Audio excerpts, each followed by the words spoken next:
Narito muli tayo sa LOP. Kwento. Isipin ninyo ang lamig ng hangin sa Baguio, ang amoy ng mga puno ng pino pagkatapos ng ulan. At isipin ninyo ang isang maliit na bota, kulay dilaw, na unti-unting nilalamon ng lupa sa loob ng 22 taon.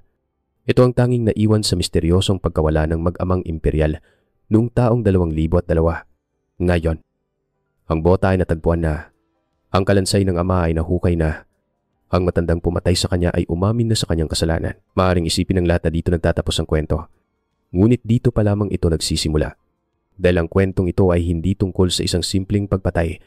Ito ay tungkol sa isang batang babae na naglaho sa gitna ng takot. Sa isang kasalanang mas mabigat kaysa pagkitil ng buhay. At sa isang lihim na binantayan hindi ng isang tao, kundi ng isang buong komunidad.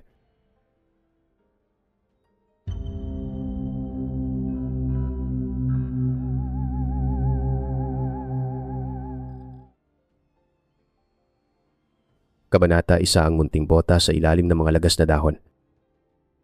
Gaano katagal kayang matulog ang isang sikreto sa ilalim ng mga dahon ng pino at hamog ng Baguio? 1 taon, 10, para sa mag-amang imperial. Ang sagot ay 22 taon. At ang sikretong yun ay ginising. Hindi ng isang pulis, kundi ng isang siyentista. Dahil sa isang bagay na naiwan isang munting bota ng bata.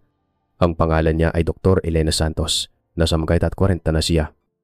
Isang babaeng ang balat ay hinulma ng araw at ang mga mata ay sanay nang tumingin sa mga detalyeng hindi nakikita ng karamihan. Para sa kanya, ang bundok ay hindi lamang isang koleksyon ng mga puno at bato. Ito ay isang aklat ng mga kwento. Isinulat sa wika ng mga ugat, dahon, at lupa. Hindi lang siya isang siyentista. Siya ay isang anak ng Benguet. Ang mga bundok na ito ay dumadaloy sa kanyang dugo. Puno ng mga alaala ng kanyang pagkabata. Kaya ng araw na yon, habang dahan-dahan niyang tinatahak ang isang hindi pa gaanong nagagalaw na bahagi ng bundok tuba. Ang naramdaman niya ay hindi lamang ang karaniwang pagkamangha ng isang mananaliksik. Mayroon siyang naramdamang kakaiba. Isang bagay na hindi tama. May isang peklat sa gitna ng gubat. Isang maliit na espasyo kung saan ang mga puno ay tila umurong. Na para bang may nangyaring masama dito at ayaw na nilang lumapit. Dito, nakakalat ang mga labi ng isang lumang kampo, isang punit-punit na trapal. Ang kulay dilaw at itim nito ay kupas na. Sumasayaw sa hangin na parang isang multong nagpapaalala ng nakaraan. Ilang lata ng pagkain na kinainan ng kalawang.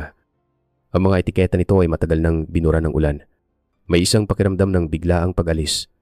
Isang pakiramdam ng pagmamadali. At marahil, magkarahasan. Huminto si Elena. Ang katahimikan dito ay iba. Hindi ito ang payapang katahimikan ng kalikasan. Ito ay isang katahimikang may bigat. Puno ng mga salitang hindi nasabi. Hindi niya hinahanap ang kasaysayan. Hinahanap niya ang buhay mga bagong uri ng halaman na isusulat sa kanyang journal. Mga insekto na kukuhanan ng litrato. Ngunit ang nakita niya ay isang bagay na hindi nabibilang. Isang kislap ng artipisyal na kulay sa gitna ng kayumanggi at berdeng tanawin. Isang kulay na sumisigaw sa gitna ng katahimikan. Lumuhod siya. Ang kanyang paggalaw ay maingat. Na para bang ayaw niyang gisingin ang anumang natutulog dito. Dahan-dahan niyang inalis ang mga basang dahon. Isa-isa. At doon, sa ilalim ng mga ito, nakita niya ito. Isang bota. Isang munting bota ng bata. Kulay dilaw. Na ang sintas ay nakakalas na. Ang material nito ay luma na at may mga bitak. Ngunit ang kulay ay nananatiling maliwanag. Isang matigas na paalala ng buhay sa gitna ng pagkabulok. Ang isang bahagi nito ay nakabaon sa putik. Na para bang sinubok na itong lunukin ng lupa sa paglipas ng panahon. Nakasabit ito sa isang ugat ng puno. Matigas ang kapit. Na para bang iyon ang huling bagay na hinawakan ng may-ari nito bago tuluyang maglaho. Hindi gumalaw si Elena. Ang hangin ay biglang lumamig. Ang siyentipikong pag-usisa sa kanyang isipan, ang pagnanais na pag-aralan at itala, ay biglang natabunan ng isang simpleng damdamin ng tao takot. Tumayo siya at maingat na umatras. Ang bawat hakbang ay tila napakabigat. Ang telepono sa kanyang bulsa ay parang isang bato. Habang naghihintay siya sa pagdating ng mga awtoridad. Hindi niya maalis ang tingin sa munting bota. Isang bagay na napakaliit. Ngunit naglalaman ng isang napakalaking kwento ng kawalan. Dumating ang mga pulis. Ang kanilang mga mabibigat na yabag at seryosong boses ay sumira sa malagim na katahimikan ng gubat. Dinala nila ang kanilang mga kagamitan. Ang kanilang mga tanong. Ang kanilang propesyonal na distansya. Ipinakita ni Elena sa kanilang lugar. Sa ilalim ng kanyang gabay. Sinimulan nilang suriin ang paligid ng may sistema at hindi nagtagal. Ilang metro mula sa kinatatayuan ng bota, sa isang bahagyang mas malambot ang lupa, natagpuan nila ang isang mababaw na hukay. Isang libingan na halos hindi na matatawag na libingan. Maingat nilang hinukay. Walang nagsalita, tanging ang tunog lamang ng mga pala na tumatama sa lupa ang maririnig. At sa ilalim ng manipis na lupa, lumitaw ang mga buto ng tao. Mga buto ng isang matanda, kalaunan, sa pamamagitan ng mga dental na tala. Makikilala ito bilang si Marco Imperial. Ang balita ay dumating sa opisina ni Police Major Mateo Reyes sa pamamagitan ng isang magaspang na tunog ng tawag sa telepono. Malapit na siyang mag-edad 6 na po. Isang lalaking ang mga balikat ay bahagyang nakayuko dahil sa bigat ng mga dekada ng serbisyo. Ngunit ang kanyang mga mata ay nananatiling matalas. Laging nagmamasid. Nasa gitna siya ng pag-ayos ng kanyang mesa. Inilalagay ang mga gamit ng kanyang karera sa isang kahon na may markang personal. Isang paghahanda para sa nalalapit niyang pagre-retiro. Ngunit ang tawag na yun ay isang multo mula sa nakaraan. Isang multo na 22 taon na niyang pilit na iniiwasan.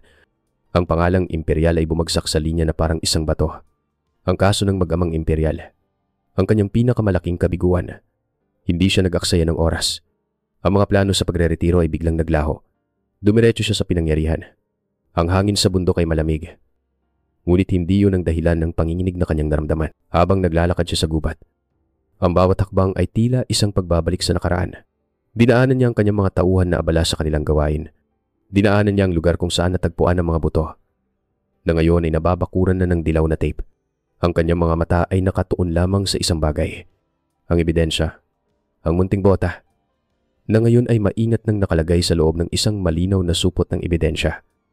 Na para bang ito ay isang napakahalagang relikya. Tumayo si Mateo sa harap nito. Tahimik. Ang eksena sa kanyang paligid ay naglaho. Ang mga boses ng kanyang mga tauhan ay humina na parang isang bulong.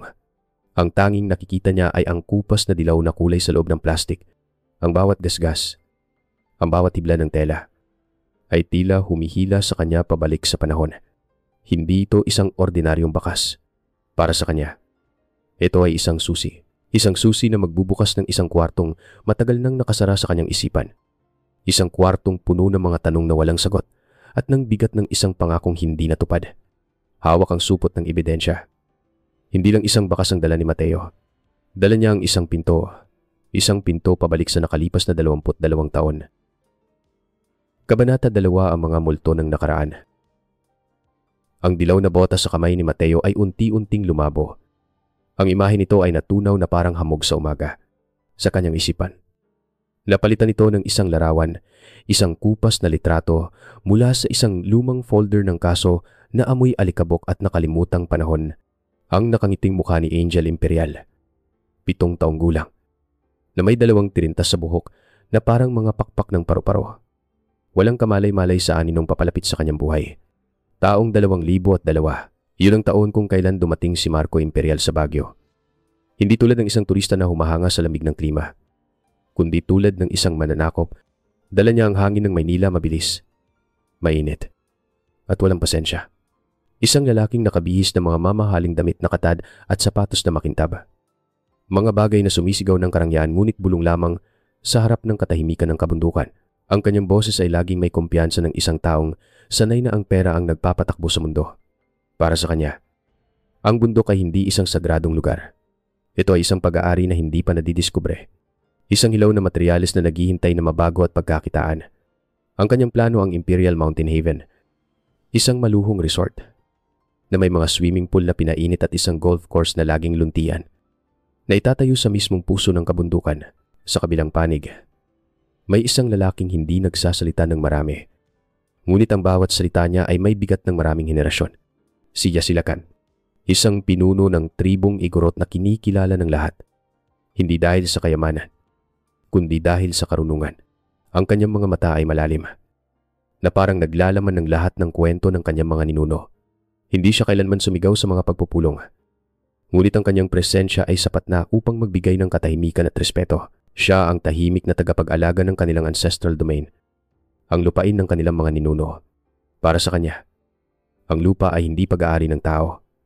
Ang tao ang pag-aari ng lupa. Ang salpukan ng dalawang mundong ito ay hindi maiiwasan. tulad ng pagsalubong ng malamig at mainit na hangin na lumilikha ng hamog. Para kay Marco, ang lupain ay isang blankong papel na handang sulatan ng kanyang mga ambisyon. Para kay Lacan, ang bawat puno ay isang ninuno. Bawat bato ay may espiritu. Ang lugar kung saan gustong magtayo ni Marco ay hindi lamang isang simpleng gubat. Ito ay isang lugar na pinaniniwalaan nilang pinamamahayan ng mga kaluluwa ng kanilang mga ninuno. Ito ay isang lugar ng ritual. Ang pagtatayo roon ay hindi lamang isang isyu ng pag-aari ng lupa. Ito ay isang paglapastangan, isang deklarasyon ng digmaan laban sa kanilang buong pagkatao. Sa gitna ng lahat ng ito, may isang pangkaraniwang tao. Isang magsasakang nagngangalang Berto. Si Mang Berto ay isang taong ang buhay ay nakatali sa kanyang maliit na sakahan. Ang kanyang mga kamay ay magaspang dahil sa lupa. At ang kanyang muka ay may mga guhit na ng panahon at hirap. Para sa kanya, si Lacan ay hindi lamang isang pinuno. Siya ay parang isang ama, isang haligi ng kanilang komunidad, isang gabay. Ang kanyang katapatan kay Lacan ay hindi mapapasubalian. Ganap, naaalala ni Mateo ang mga tensyonadong pagpupulong sa munisipyo, ang pagwawalang bahala sa boses ni Marco, habang tinatawag niyang mga pamahiin ng mga paniniwala ng tribo. Ang tahimik ngunit matatag na pagtutol sa mga mata ni Lacan, na parang isang bundok na hindi matitinag, at ang matapat na pagsunod sa mukha ni Mang Berto, na laging nasa likuran ni Lacan, na parang isang anino, handang sumunod sa anumang sasabihin ng kanilang pinuno. Ngayon, sa kasalukuyan, isinara ni Mateo ang lumang folder. Ang alikabok mula sa mga pahina ay umalingaw-ngaw sa hangin. Dala ang mga multo ng nakaraan. Ang opisyal na ulat ay nagsasabi na si Lacan ay may alibi. Isang alibi na ibinigay ni Mang Berto. Maghapon daw silang magkasama sa bukid. Nag-aayos ng irigasyon na nasira ng bagyo. Isang simpleng kwento. Isang perpektong kwento. Ngunit sa loob ng 22 taon, may isang bagay sa kwentong yun na bumabagabag kay Mateo. Masyadong malinis. Masyadong simple. Ito ay parang isang pader na maingat na itinayo upang pagtakpan ng isang bagay na mas madilim sa likod nito. Napagtanto ni Mateo na ang mga sagot na kanyang hinahanap ay hindi nakasulat sa mga papel na ito. Ang mga papel ay naglalaman lamang ng mga katotohanan na kayang isulat at itala. Ngunit ang tunay na katotohanan, ang katotohanang may bigat at damdamin, ay nakatago sa ibang lugar. Nakatago ito sa alaala ng mga taong naroon at sa konsensya ng isang tao na nagtago ng isang malaking sikreto sa loob ng napakatagal na panahon. Ang mga folder ay hindi nagsasalita.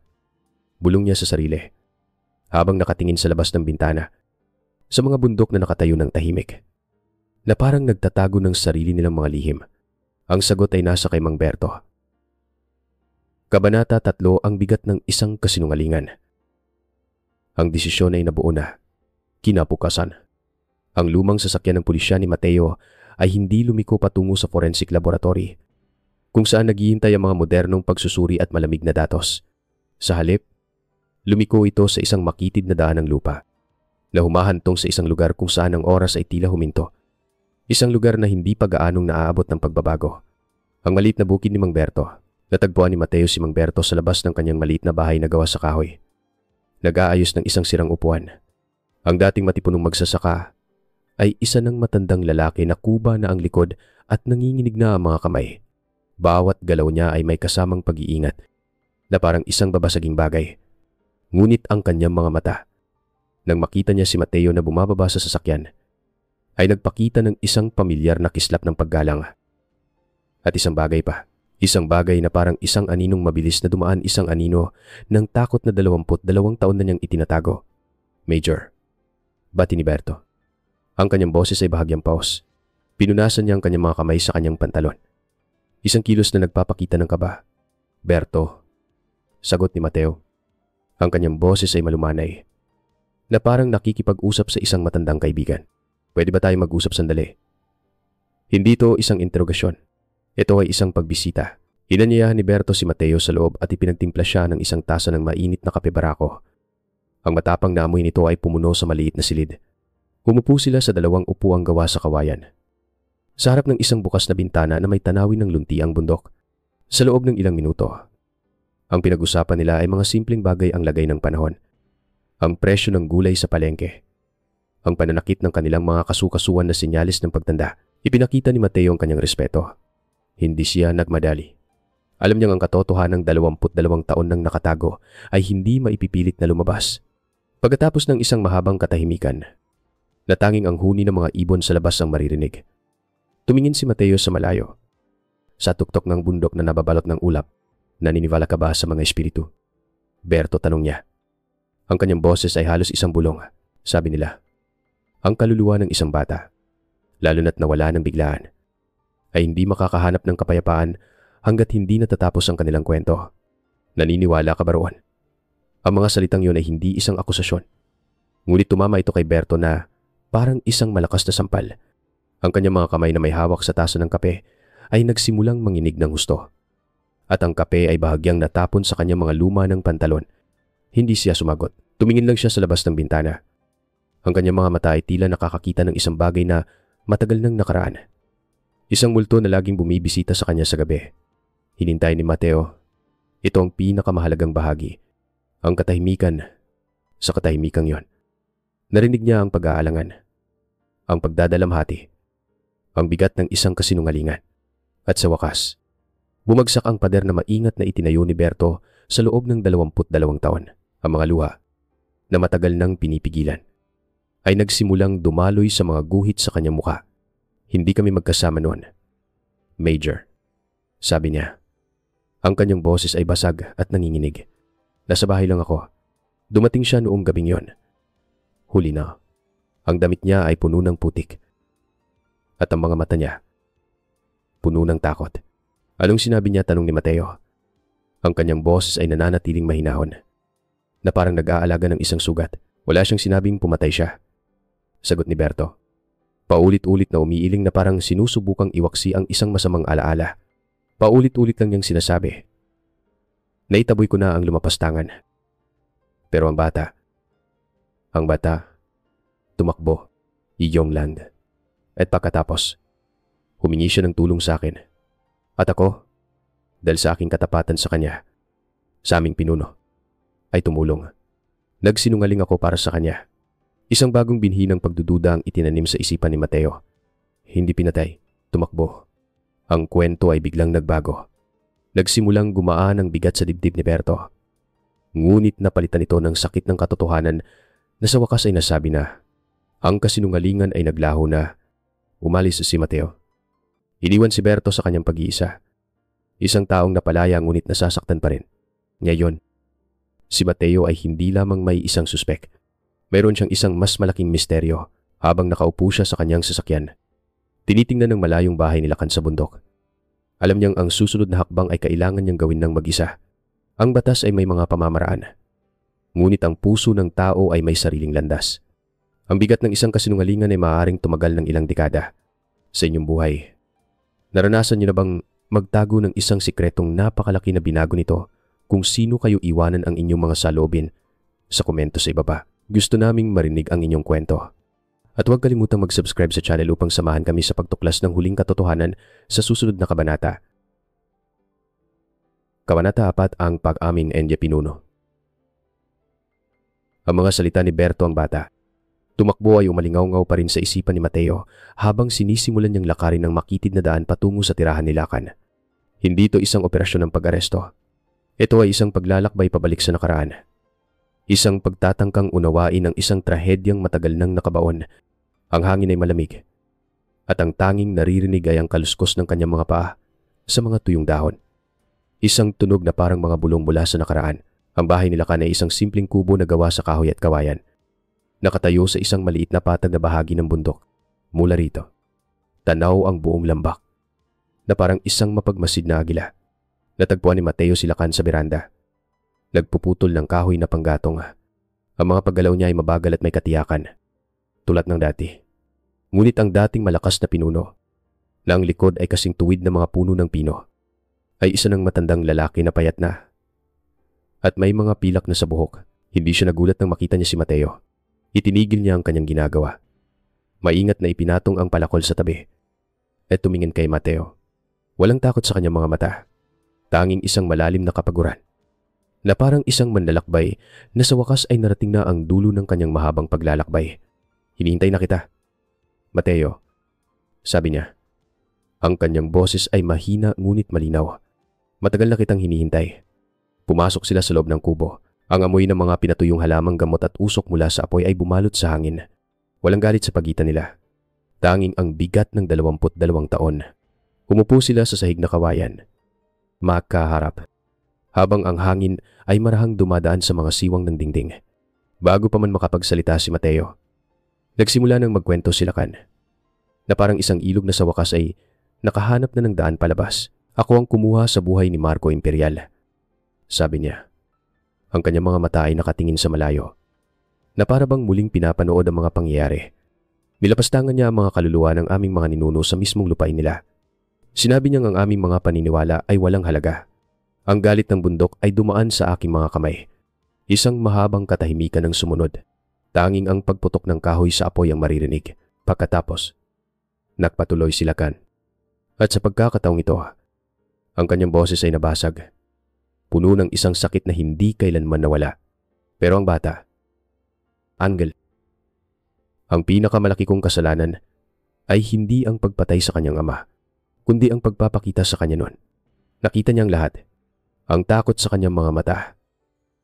Hindi ko yun malilimutan. Sumigaw siya at tumakbo. Tumakbo siya papunta sa dilim. Papunta sa ulan na biglang bumuhos. Hinanap ko siya sa loob ng 3 araw. Mateo. Tinawag ko ang pangalan niya hanggang sa mamaos ako. Ngunit nilamon siya ng bundok. Nilamon siya ng aking kasalanan. Ang katotohanan ito ay mas masahol pa sa inaasahan ni Mateo. Sila ka na hindi isang mamamatay tao ng bata. Ngunit siya ang dahilan ng isang mas malaking trahedya. Isang trahedyang walang katawan. Walang libingan. Tanging isang walang katapusang pagkawala. Isang sugat na hindi kailanman maghihilom pagkatapos niya magsalita. Isang uri ng kapayapaan. O marahil ay pagtanggap.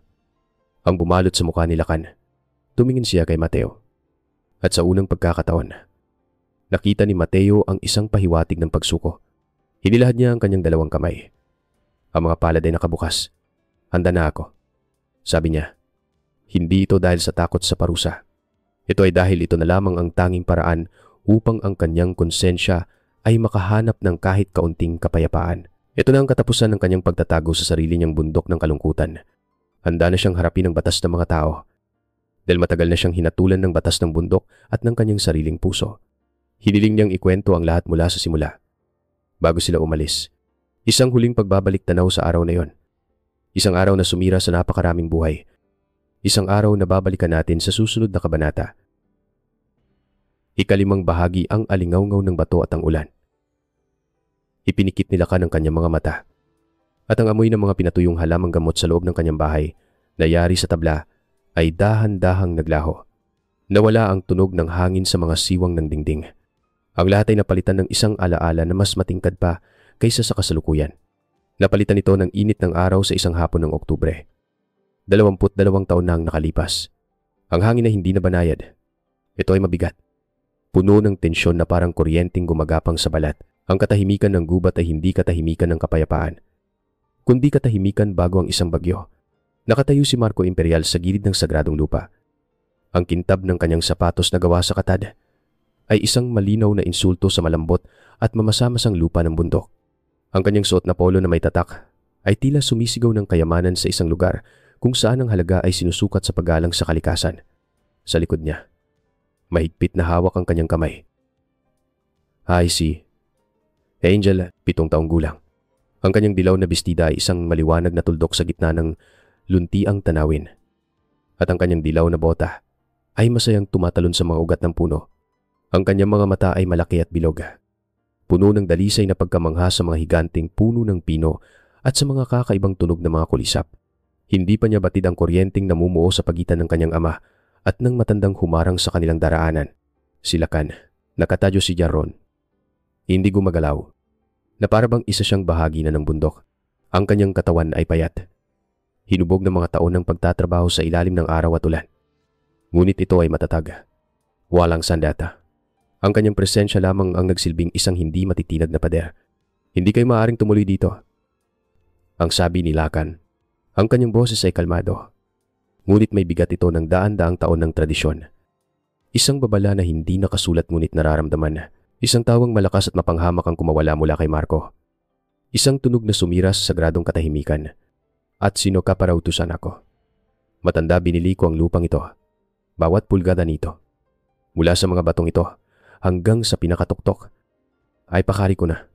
Iwinagayway niya ang isang papel. Isang titulo na parang iyon ang pinakamakapangyarihang bagay sa buong universo. Ang lupa ay hindi binibili o pag-aari. Maynaong sagot ni Lacan. Ang kanyang mga mata ay hindi bumibitiw sa mga mata ni Marco. Ito ay minamana. Ito ay inaalagaan. Dito sa ilalim ng iyong mga paa nakahimlay ang mga kaluluwa ng aming mga ninuno. Ang lugar na ito ay mas sagrado pa kaysa sa anumang simbahang itinayo ng iyong mga tao. Muling tumawa si Marco. Mas malakas at mas mapanlait pa. Itinuro niya ang isang malaking bato na nababalutan ng lumot. Isang batong pinag-aalayan ng mga ritual sa loob ng maraming henerasyon. Mga kaluluwa, mga kwentong multo lang yan para takutin ng mga bata. Tingnan mo ang batong yan. Yan ang unang bagay na ipapatag ko sa bulldozer sa susunod na linggo. Kayo at ang inyong mga pamahiin ay sagabal lamang sa pagunlad. Sa sandaling iyon, isang bagay ang nabasag sa loob ni Lacan. Hindi ito isang desisyon na pinag-isipan. Ito ay isang bagay na mas primal, mas malalim. Ang mga salitang iyon ipapatag sa bulldozer ay hindi lamang isang banta sa isang bato. Ito ay isang paglapastangan, isang pagdurog sa kaluluwa ng kanyang lahi. Ang galit ng bundok, ang galit ng mga ninunong naroroon ng libu-libong taon, ay biglang umagos sa kanyang mga ugat. Sa isang iglap, nawala ang matandang tagapangalaga na may mahinahong boses. Ang natira ay isang mandirigmang nag-aalab sa galit. Ang kanyang kamay ay halos kusa ng dumampot ng isang bato mula sa lupa. Hindi ito malaki, ngunit matigas at mabigat. Sakto sa kanyang palad. Ang kilos ay mabilis. Isang likas na reaksyon na mas mabilis pa sa pag-iisip. Bago pa man makapag-react si Marco. Bago pa man mawala ang mapanghamak na ngiti sa kanyang muka. Ang bato ay lumipad at tumama ng may isang basag at basang tunog sa kanyang sentido. Isang tunog na hindi malilimutan. Isang tunog na tumapos sa lahat. Walang salita, walang sigaw mula kay Marco. Tanging ang bigat ng kanyang katawan na bumagsak sa mga tuyong dahon, na lumikha ng isang mahinang kaluskos. Ngunit may isang tunog na pumunit sa nabuong katahimikan. Isang matinis, nakabibinging hiyaw. Nakatayo si Angel. Ang kamay ng kanyang ama ay wala na sa kanyang hawak. Ang kanyang mga mata, na kanina ay puno ng pagkamangha, ngayon ay isang malawak na karagatan ng purong takot. Nakatitig siya hindi sa kanyang amang nakahandusay, kundi kay Lacan. Sa lalaking kanina lang ay mukhang isang matandang puno. Ngunit ngayon ay isang halimaw sa kanyang paningin. Naniga siya sa kinatatayuan sa loob ng isang segundo. Isang segundong tila walang hanggan, kung saan ang buong mundo ay huminto. At pagkatapos, tumakbo siya sa isang iglap ng purong sindak. Tumalikod siya at tumakbo papalayo sa landas. Papalayo sa bangungot. Patungo sa kailaliman ng gubat na hindi niya kilala. Sa eksaktong sandaling iyon, ang kalangitan na kanina'y maaliwalas ay biglang nagdilim. Isang malakas na buhos ng ulan. Ang uri ng ulan sa Baguio, na parang ibinubuhos mula sa isang dambuhalang timba, ay bumagsak ng walang babala. Ang mga unang patak ay malalaki at mabibigat. At sa loob lamang ng ilang segundo, ang buong gubat ay naging isang pader ng tubig at ingay. Binura ng ulan ng maliliit na bakas ng bota ni Angel. Nilabo nito ang paningin ni Lacan at nilunod nito ang kanyang desperadong sigaw habang sinusubukan niyang habulin ito. Bata, bumalik ka. Huwag kang matakot. Ang kanyang boses ay kinain ng dagundong ng ulan. Ang ulan. Ito ang naging saksi. Ito ang naging kasabwat sa pagkawala. Ang alaala ay nagtapos sa isang imahe si Lacan. Nakaluhod sa putikan. Basang-basa. Pinapalo ang lupa sa kawalan na magawa. Habang ang kalikasan mismo ay tinatangay ang huling piraso ng kanyang pagkatao. Kasama ang batang babae na naglaho sa gitna ng bagyo. Sa kasalukuyan, sa loob ng kanyang bahay, binuksan ni Lacan ang kanyang mga mata. May mga luhang tahimik na dumadaloy sa kanyang kulubot na pisngi. Tapos na siyang magsalaysay. Ang katotohanan ay nailantad na. Hubad at masakit. Ngunit anong hugis ang tataglayin ng hustisya para sa isang ama at anak? At ng kapayapaan para sa isang inang 22 taon nang naghihintay. Ika-6 na bahagi ang pagbabalik ng katotohanan sa syudad. Nang matapos magsalaysay si Lacan, isang mabigat na katahimikan ang bumalot sa silid. Mas makapal pa kaysa sa usok mula sa apoy na unti-unti nang namamatay. Ang pag-amin ay hindi nagdulot ng ginhawa. Tanging ang hindi maikakailang bigat lamang ng katotohanan. Tumayo si Mateo. Ang kanyang mga buto ay tila tumutunog sa pagod. Walang posas na inilabas. Inilagay lamang niya ang isang magalang na kamay sa balikat ni Lacan. Tayo na. Apo, oras na para harapin ito. Ang pagbaba mula sa bundok ay hindi isang karaniwang pag-aresto. Ito ay isang solemne at tahimik na prosesyon. Sila ka na hindi itinuring na isang ordinaryong kriminal. Ang mga pulis na kasama ni Mateo ay naglakad ng may distansya. Ang kanilang karaniwang biruan ay napalitan ng isang magalang na katahimikan habang dumadaan sila sa maliliit na pamayanan na nakakalat sa gilid ng bundok. Ang mga katutubo ay lumalabas sa kanilang mga bahay na yari sa kahoy at yero. Hindi sila nagsalita. Hindi sila nagusisa.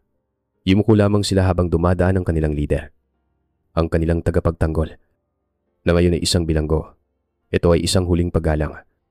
Isang pag-unawa na mas malalim kaysa sa batas ng mga tagapatag. Ang balita ay kumalat sa Baguio na parang apoy sa tuyong damuhan. Nagsimula ito bilang isang bulong sa loob ng istasyon. Naging isang tawag sa telepono sa isang lokal na reporter. At bago pa man sumapit ang gabi, ito na ang pangunahing paksa sa bawat kapihan sa Session Road.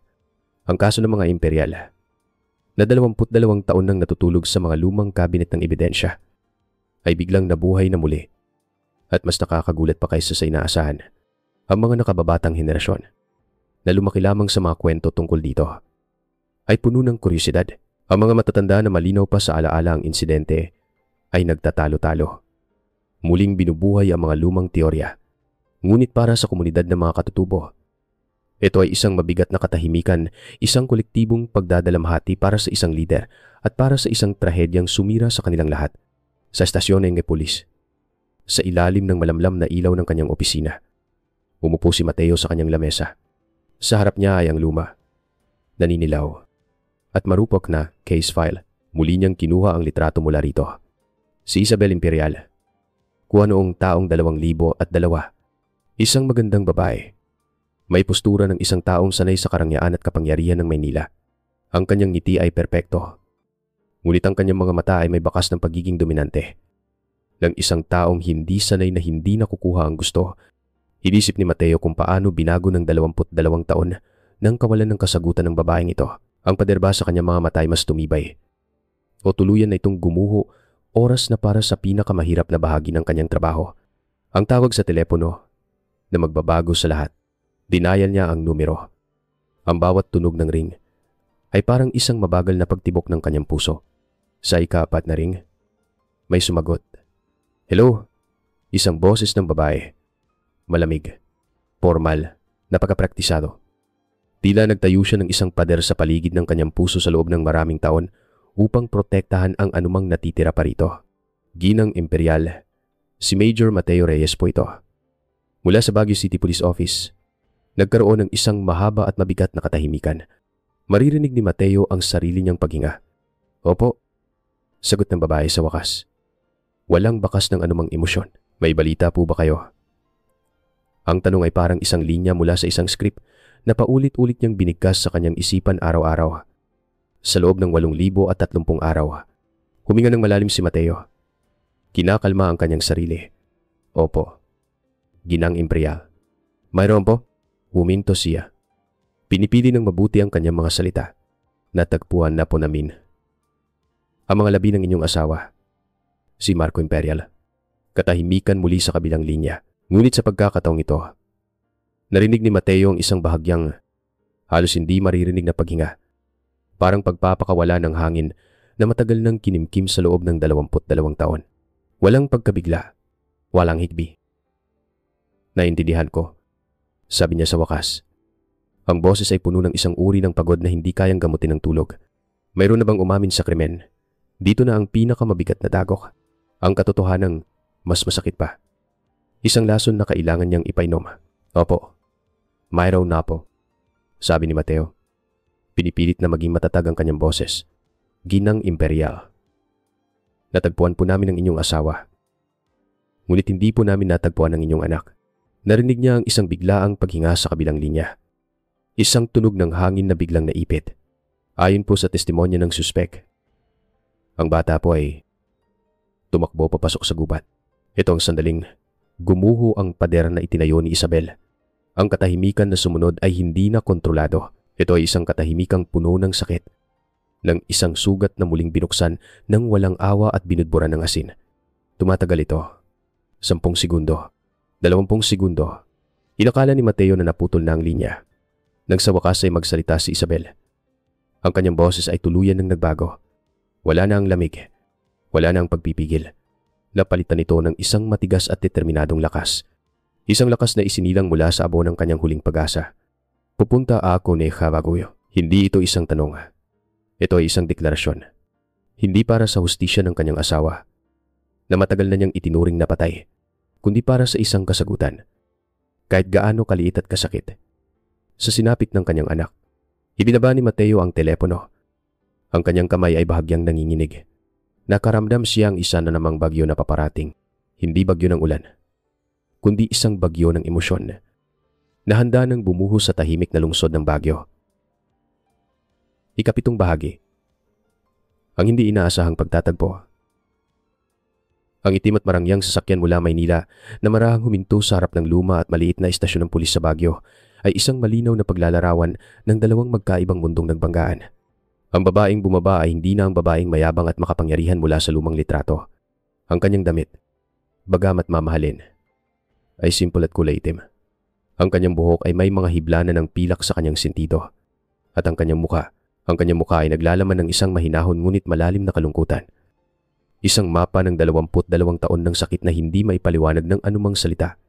Siya si Isabel Imperial. Ngunit ang babae sa larawan ay matagal nang namatay kasama ng kanyang pamilya. Sinalubong siya ni Mateo sa pasukan. Walang luha, walang mga yakap. Tanging isang mahigpit na pagtango ng pagkilala, isang pagkilala sa bigat na dala-dala nilang pareho sa loob ng opisina ni Mateo. Pagkatapos ng ilang formalidad at pag-aalok ng kape na magalang niyang tinanggihan, sinabi ni Isabel ang isang kahilingan na ikinagulat ng veteranong pulis. Gusto kong makausap ang taong yon. Ang matanda. Silakan. Laban ito sa karaniwang regulasyon. Ngunit nang tumingin si Mateo sa mga mata ni Isabel, nakita niya ang isang determinasyong hindi kayang hadlangan ng anumang protokol. Naintindihan niya. Hindi ito para sa paghiganti. Ito ay isang paghahanap para sa isang bagay na mas mahalaga ang katotohanan. Tumango siya. At sa kabila ng pag-aalinlangan ng kanyang mga tauhan, inayos niya ang isang maikling, binabantayang pagpupulong sa silid ng interogasyon. Ang silid ay maliit, walang bintana, at malamig. Ang tanging laman ay isang bakal na mesa at 3 upuan. Ang hangin ay mabigat sa mga hindi nasabing kwento. Pumasok si Lacan. Dahan-dahan. Ang kanyang mga balikat ay tila mas bumagsak pa kaysa dati. Hindi siya nag-angat ang tingin. Umupo siya at tumitig sa gasgas na ibabaw ng mesa na para bang iyon ang pinakamabigat na bagay sa buong mundo. Pumasok si Isabel. Kasunod si Mateo na tumayo sa isang sulok. Isang tahimik na anino. Umupo siya sa kabilang dulo ng mesa. Sa loob ng isang mahabang minuto, tanging ang halos hindi maririnig na tunog ng kanilang paghinga ang pumuno sa silid. Sila kanay naghanda para sa mga sigaw. Masumpa. Mega-akusasyon. Inasahan niya ang galit ng isang inang inagawan ng anak. Iyon ang nararapat sa kanya. Ngunit hindi iyon ang nangyari. Nagsalita si Isabel. Ang kanyang boses ay bahagyang nanginginig sa simula. Ngunit malinaw at hindi nag-aakusa. Hindi siya nagtanong ng, "Bakit mo pinatay ang asawa ko?" Nagtanong siya ng isang bagay na mas tumagos sa puso. Isang tanong na direktang nagmula sa kaluluwa ng isang ina. Ang anak ko. Nagsimula siya. Huminga ng malalim para patatagin ang kanyang boses. Tumingin siya ng diretso kay Lacan. Bago siya tumakbo. Ano ang itsura niya? Natakot ba siya? Sa tanong na yon. Sa wakas ay dahan-dahang nag-angat ng tingin si Lacan. At sa unang pagkakataon, direktang tiningnan niya ang mga mata ng inang nawalan ng anak dahil sa isang sandali ng kanyang galit. Sa mga mata ni Isabel, hindi galit ang nakita niya. Nakita niya ang isang malawak na kawalan. Isang sakit na salamin ng sarili niyang walang hanggang pagsisisi. At nagsalita si Lacan. Hindi bilang isang kriminal na umaamin sa isang pulis, kundi bilang isang taong naglalahad ng kanyang pinakamalaking kasalanan sa taong pinakanasaktan niya. Kinuwento niya ang sandaling yon. Ang mga mata ni Anghel na mula sa pagkamangha ay naging isang bilog na kawalan dahil sa takot. Ang katawan nitong nanigas bago ito tumakbo ng walang direksyon. Ang kanyang boses ay basag. Puno ng pagsisising hindi kailanman mabubura ng panahon. Ang takot sa mga mata ng batang yon. Sabi niya, ang kanyang sariling mga mata ay nagsimulang mamasa. Isang bagay na hindi pa nakita ng sinuman sa kanyang tribo. Yun ang aking magiging kaparusahan. Dadalhin ko yun hanggang sa aking kamatayan. Ginang, hindi, umiyak kasi. Isabel, Tahimik lamang siyang nakinig. Tinatanggap ang bawat masakit na salita na parang mga piraso ng isang basag na salamin. Tinanggap niya ang katotohanan. Gaano man ito kasakit, ang kanyang paghahanap ay hindi para sa paghihiganti, kundi para sa huling imahe ng kanyang anak. At ngayon, naibigay na ito sa kanya. Nang matapos ang pag-uusap, tumayo siya ng may bagong kapayapaan sa kanyang kilos. Tumingin siya kay Mateo. Gusto kong pumunta sa lugar na yon, sabi niya. Ang kanyang boses ay matatag na ngayon. Sa lugar kung saan siya huling nakita. Ang galit sa kanyang puso, na marahil ay matagal nang naging abo, ay napalitan ng isang pangangailangang mas malalim, ang pangangailangang maunawaan. Ang pangangailangang maramdaman ang huling naramdaman ng kanyang anak. Isang ina ang humarap sa taong nagdulot ng trahedya sa kanyang pamilya. Hindi gamit ang pagkamuhi, kundi gamit ang isang tanong tungkol sa kanyang anak. Minsan, sa gitna ng pinakamalalim na sakit, ang pagmamahal ay nagiging mas malakas pa kaysa sa pagnanais na manakit pabalik. Hindi hustisya ang hinahanap niya, kundi kapayapaan. At ang unang hakbang ay ang pag-unawa. Kung naniniwala kayo na ang pag-unawa ay mas makapangyarihan kaysa paghihiganti, i-type ang puso sa comment section. Ang pag-uusap na ito ay nagsara ng isang pinto. Ngunit magbubukas ito ng isa pa isang landas patungo sa puso ng bundok kung saan naghihintay ang huling katotohanan. Huwag palampasin ang paglalakbay na ito sa loob kwento, dahil bawat kwento ay mahalaga. Ikawalong bahagi ang paglalakbay panalangin sa dulo ng lahat. Hindi matanggihan ang hiling ni Isabel. Ito ay isang kahilingan na isinilang hindi mula sa kuryosidad, kundi mula sa isang malalim na pangangailangan ng isang ina na maramdaman ang huling naramdaman ng kanyang anak, na tumayo sa huling lupang tinapakan nito. Kinabukasan, habang ang makapal na hamog ay dahan-dahan pang bumabalot sa mga puno ng pino na parang mga puting kumot, 3 tao ang nagsimula sa isang paglalakbay. Hindi ito para sa investigasyon na matagal nang tapos. Ito ay isang paglalakbay panalangin. Isang tahimik na pagbabalik sa lugar kung saan nagsimula at nagtapos ang lahat para sa pamilya imperial. Kasama nila si Major Mateo, na ang presensya ay hindi na bilang isang opisyal, kundi bilang isang kaibigang nag-aalay ng tahimik na suporta. Ngunit sa kanyang matalinong pa siya, isinama niya si Dr. Elena Santos. Alam ni Mateo na ang kailangan ni Isabel sa paglalakbay na ito ay hindi lamang isang pulis na magtuturo ng mga lokasyon. Kailangan niya ng isang tagasalin hindi ng wika, kundi ng kaluluwa ng bundok. Si Elena, na may lupa ng benggit sa kanyang dugo at agham sa kanyang isipan, ang nagsilbing perpektong tulay sa pagitan ng isang inang taga-syudad at ng isang mundong hindi nito kailanman naunawaan. Isang mundong lumamon sa kanyang anak. Ang biyahe pataas ay halos walang salita sa simula. Ang sasakyan ay dumaan sa mga pamilyar na kalsada ng Baguio. Ngunit habang sila ay lumalayo sa sentro, ang semento ay napapalitan ng graba. At ang graba ay nagiging lupa habang sila ay tumataas. Ang hangin ay lumalamig at nagiging mas dalisay. May amoy ng mga basang dahon at lupa. Si Isabel ay nakatingin lamang sa labas ng bintana, sa mga bundok na tila walang katapusan, na parabang sinusubukan niyang basahin ng isang lihim na nakasulat sa mga dalisdis nito. Ang bawat puno ng pino na kanilang nadadaanan ay tila isang bantay. Isang saksi sa isang kwentong hindi niya alam. Si Elena ang unang nagsalita. Ang kanyang boses ay mahinahon at puno ng paggalang, na tila ayaw basagin ng katahimikan. Maganda po rito, hindi ba, sabi niya, nakatingin sa malawak na tanawin. Para sa mga katulad namin na lumaki rito, ang bundok ay hindi lamang isang tanawin. Ito ay buhay. Bawat puno, bawat batis, mayroon itong espiritu. Mayroon itong sariling memorya. Tumingin si Isabel sa kanya. Ang kanyang mga mata na pagod na sa pagluha ay nagtatanong. Nagpatuloy si Elena. Itinuturo ang mga payo, ang mga hagdan-hagdang palayan na inukit sa gilid ng bundok. Ikinuwento niya ang tungkol sa konsepto ng lupaing ninuno. Ipinaliwanag niya na para sa mga igorot, ang lupa ay hindi isang bagay na maaaring bilhin at pag-aarian na parang isang piraso ng alahas. Ito ay isang pamana. Isang responsibilidad na ipinasa sa kanila ng kanilang mga ninuno.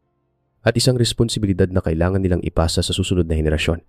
Hindi niya kinukonsinti ang ginawa ni Lacan. Ngunit dahan-dahan niyang ipinipinta ang isang larawan ng mundo na humubog dito. Ang mundo kung saan ang isang banta sa sagradong lupa ay katumbas ng isang banta sa kaluluwa ng kanilang buong lahi.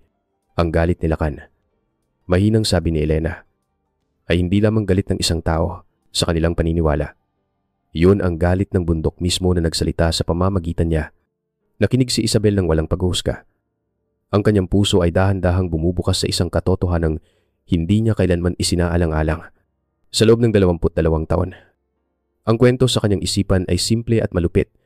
Isang masamang tao ang pumatay sa kanyang asawa at naging sanhi ng pagkawala ng kanyang anak. Ngayon, sa unang pagkakataon, nakikita niya ang mga kulay sa likod ng itim at puti. Nakarating sila sa lugar. Bumaba sila sa sasakyan at ang katahimikan ay halos nakabibingi. Ang hangin ay tila mas mabigat dito. Ang lumang tolda ay wala na. Ngunit ang bakas ng kampo ay naroroon pa rin, isang kwadradong teklat sa lupa kung saan ang damo ay hindi pa tumutubo ng maayos. Tumayo si Isabel sa lugar kung saan bumagsak si Marco. Naitinuro ni Mateo. Tinitigan niya ang lupa sa loob ng isang mahabang minuto. Walang luha, walang emosyon sa kanyang mukha. Ito ay tila isang pagtingin sa isang lumang litrato ng isang taong hindi na niya gaanong kilala. Isang multo mula sa ibang buhay na puno ng ambisyon at kayabangan. Ngunit nang ihatid siya ni Elena sa paanan ng isang malaking puno ng pino, sa lugar kung saan natagpuan ang dilaw na bota na nakabaon sa mga ugat, doon bumigay ang pader na itinayo niya sa paligid ng kanyang puso nang makita niya ang lugar. Ang lupang humawak sa huling piraso ng kanyang anak. Doon siya bumagsak. Lumuhod siya.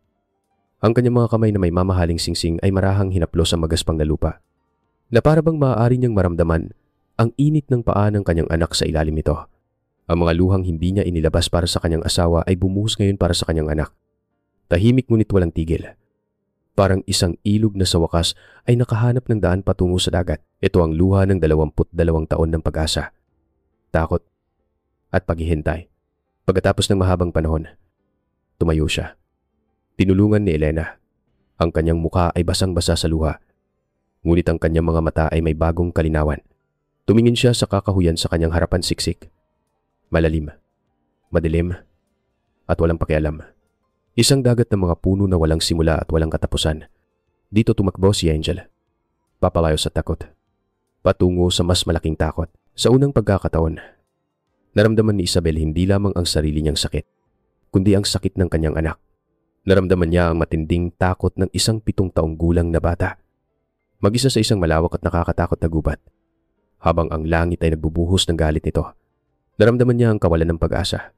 Hindi niya natagpuan ang kapayapaan sa bundok na yon. Ang kapayapaan ay isang luho na hindi na niya mararanasan, ngunit natagpuan niya ang isang bagay na mas malalim. Isang bagay na mas totoo ang pagtanggap. Tumingin siya kay Elena. At sa kanyang mga labi ay may isang mahinang ngiti. Isang ngiting mapait ngunit totoo. Nakimbahagi na siya ang bundok na ito. Hindi ba? Hindi ito isang tanong. Ito ay isang pagkilala. Isang pagpapakawala. Handa na siyang bitawan ng multo ng paghahanap. Ang kanyang anak ay hindi na nawawala. Natagpuan na siya ng bundok. At doon na siya maninirahan magpakailanman. Ikasiyam na bahagi ang hustisya ng lupa at ng tao. Pagkatapos ng paglalakbay panalangin sa bundok, umalis si Isabel. Sa Baguio kinabukasan din. Ngunit nag-iwan siya ng isang bagay na mas malakas pa kaysa sa kanyang pisikal na presensya. Nag-iwan siya ng isang butil ng pag-unawa. At sa araw ng paglilitis, na naganap ilang linggo pagkatapos noon sa Hall of Justice ng Baguio, ang butil na yon ay sumibol sa paraang walang sino man ang inaasahan. Ang courtroom ay puno, ngunit hindi maingay. Ang hangin ay mabigat sa pag-asam at tensyon. Sa isang panig ay ang mga mamamahayag mula sa Maynila at mga lokal na pahayagan. Ang kanilang mga panulat ay handa. At ang mga mausisang taga-syudad. Sa kabilang panig, nakaupo ng tahimik ang isang malaking grupo ng mga katutubo. Ang kanilang mga mukha ay parang mga maskarang inukit sa bato. Naroon hindi para magprotesta, kundi upang saksihan ang kapalaran ng kanilang leader sa ilalim ng batas na hindi kanila sila kanay pumasok. Walang posas. Eskortado ng 2 pulis. Ang bigat sa kanyang mga balikat ay tila mas mabigat pa kaysa sa anumang bakal na kadena. Tumayo siya sa harap ng hukom. Ang kanyang katawan ay payat, ngunit ang kanyang dignidad ay buo at hindi natitinag. Nang tanungin ng clerk kung ano ang kanyang masasabi sa kasong homicide, ang kanyang sagot ay malinaw at walang pag-aalinlangan. Sapat na malakas para marinig sa buong silid. Inaamin ko po ang aking sala. Hindi siya kumuha ng abogado. Para sa kanya, ang paglilitis na ito ay isang formalidad lamang.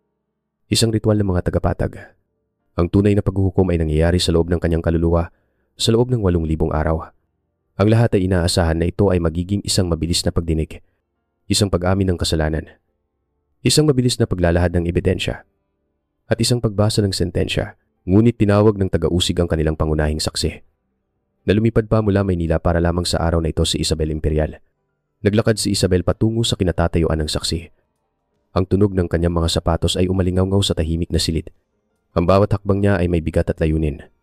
Ang buong courtroom ay nakatingin sa kanya. Inaasahan ng mga salita ng galit. Isang panawagan para sa pinakamabigat na parusa.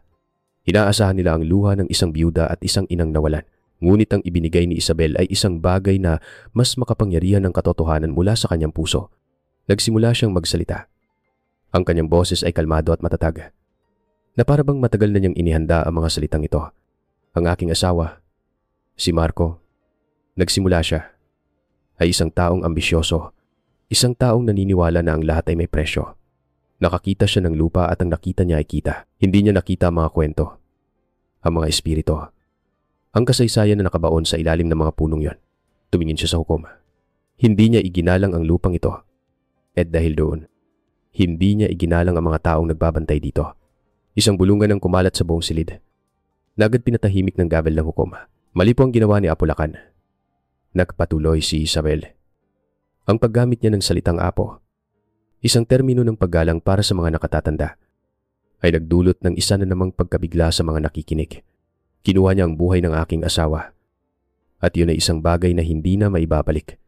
Ngunit pagkatapos kong marinig ang lahat, pagkatapos kong tumayo sa bundok na yon at maramdaman ang hangin nito, naiintindihan ko na ngayon ang kanyang ginawa, bagamat marahas, ay isinilang mula sa isang tunay na sakit.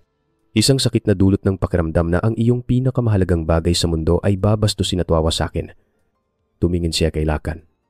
Nasa wakas ay nag-angat ng tingin sa kanya. Ang kanyang mga mata ay puno ng pagtataka, pagkalito, at isang bakas ng malalim na pasasalamat. Hindi po ako humihingi ng paghihiganti. Pagtatapos ni Isabel, ang kanyang boses ay bahagyang nanginig sa huling pangungusap. Ang paghihiganti ay hindi maibabalik ang aking anak. Hinihiling ko lamang po ang pag-unawa at hustisya na may kasamang habag. Ang epekto ng kanyang mga salita ay parang isang lindol na yumanig sa pundasyon ng silid. Hindi nito binura ang kasalanan ni Lacan. Ngunit inilagay nito ang kanyang ginawa sa isang kontekstong mas makatao, mas komplikado. Pinilit nito ang lahat sa silid na yon na tingnan muli ang salpukan sa pagitan ng tinatawag na pag-unlad at ng pamana nang ibaba ng hukom ang hatol. Ang kanyang boses ay nagbago, mas malumanay. Si Lacan ay napatunayang nagkasala. Ngunit ang sentensya ay hindi ang pinakamataas na posible. Isinaalang-alang ng korte ang mga pangyayaring nagpapagaan ng parusa. Ang kanyang edad, ang kanyang agarang pag-amin, at ang pambihirang testimonya ng asawa ng biktima. Para kay Lacan, ang bilangguan ay isang pagpapatuloy lamang ng bilangguan ng kanyang konsensya. Ngunit ngayon, may isang sinag ng pagpapatawad. Pagkatapos ng paglilitis, opisyal nang nagretiro si Major Mateo Reyes sa isang maliit na seremonya sa istasyon.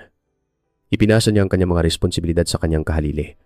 Nang gabing yon, habang isinasabit niya ang kanyang uniforme sa huling pagkakataon sa kanyang aparador sa bahay, nakaramdam siya ng isang kagaanan na hindi niya naramdaman sa loob ng maraming taon. Ang huling kaso ng kanyang karera, ang multong bumabagabag sa kanya, ay sa wakas ay natapos na.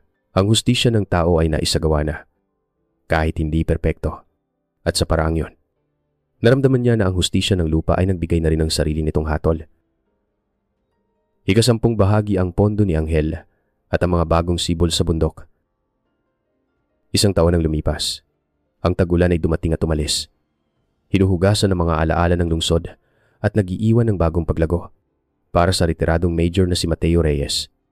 Ang mga araw ngayon ay lumilipas sa isang tahimik at kasiyasyang ritmo. Ang kanyang umaga ay nagsisimula hindi sa tunog ng radyo ng pulis, kundi sa huni ng mga ibon. Ang kanyang mga kamay, na dati humahawak sa mga case file at baril, ngayon ay nag-aalaga ng mga halaman sa kanyang hardin. Ang pag-inom ng mainit na kape sa kanyang beranda ay naging isang pang-araw-araw na ritual. Isang umaga, habang binabasa ang isang lokal na pahayagan, isang maliit na artikulo sa panloob na pahina ang nakakuha ng kanyang pansin. Ang pamagat, itinatag ang pondo ni Angel Imperial para sa pagpapanatili ng kultura at lupaing ninuno. Binasa niya ang bawat salita ng may lumalaking paghanga, si Isabel Imperial. Gamit ang malaking bahagi ng kayamanan na minana niya sa kanyang asawa, ay nagtatag ng isang pundasyon sa pangalan ng kanyang nawawalang anak. Ngunit hindi ito nagtayo ng mga malamig na estatwa o mga monumento ng kalungkutan. Ayon sa artikulo, ang pondo ay nilikha upang suportahan ang mga proyektong pang-edukasyon sa mga komunidad ng Cordillera, upang ituro sa mga nakababatang henerasyon ang kahalagahan ng kanilang mga tradisyon, wika, at ritual. Nagbibigay din ito ng tulong legal para sa proteksyon ng mga lupaing ninuno laban sa mga mapang-abusong developer, ang mismong puwersa na nagsimula ng buong trahedya. Napanggiti si Mateo, isang tunay at malawak na ngiti. Ginamit ni Isabel ang sakit ng pagkawala ng kanyang anak hindi para magtayo ng pader ng galit, kundi para lumikha ng isang tulay. Isang tulay sa pagitan ng modernong mundo at ng sinaunang mundo. Isang paraan upang magkaunaan ng dalawang mundo kung saan naipit at nasawi ang kanyang asawa at anak. Habang nakaupo roon, tinitingnan ng malayong anyo ng bundok tuba mula sa kanyang bahay. Naisip niya ang mga aral na iniwan ng trahedyang ito para sa bawat isa sa kanila. Si Isabel, natutunang magpatawad sa pamamagitan ng pag-unawa at natutong maghilom sa pamamagitan ng pagbibigay. Ginawa niyang isang pamana ng pag-asa ang isang pamana ng sakit, si Lacan. Sa loob ng bilangguan, ay tinatanggap ang kabayaran sa kanyang ginawa. Ngunit alam ni Mateo, sa kanyang puso, na ang pagpapatawad na ipinahiwatig ni Isabel ay marahil nagbigay sa matanda ng isang uri ng kapayapaan na hindi maibibigay ng anumang malayang paglaya. At siya, si Mateo, natutunan niya sa dulo ng kanyang karera na ang tunay na hustisya ay hindi palaging matatagpuan sa mga makakapal na libro ng batas. Ito ay matatagpuan sa pakikinig, sa pag-unawa sa puso ng tao, at sa pagkilala na ang bawat kwento ay may higit sa isang panig.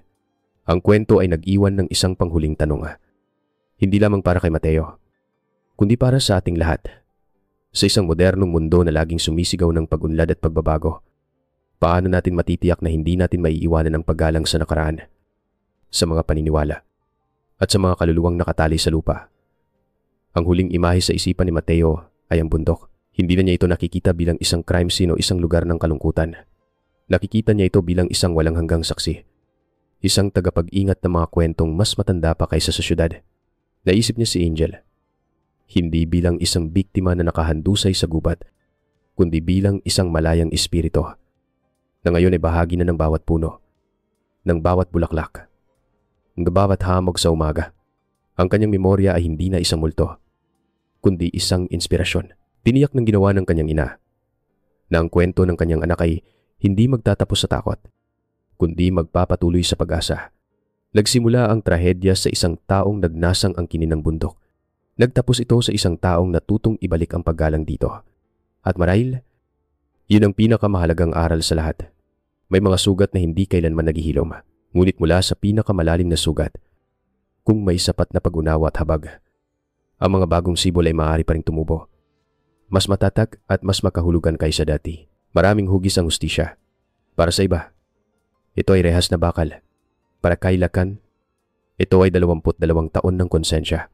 Ngunit ipinakita sa atin ng kwentong ito ang marahil pinakamakapangyarihang anyo ng katarungan, ang pagbabago ng matinding sakit tungo sa paghilom, upang bigyang dangal ang isang alaalang nawala. Ginawa ito ni Isabel para kay Angel. Paano ninyo bibigyan ng kahulugan ng hustisya at pagpapatawad? Interesado akong malaman ang inyong pananaw. Kung naghahanap kayo ng mga kwentong nagpapaisip at nagpapadama, malugod ko kayong inaanyayahan na mag-subscribe sa LOP Kwento. Muli, isang taus-pusong pasasalamat sa inyong mahalagang oras.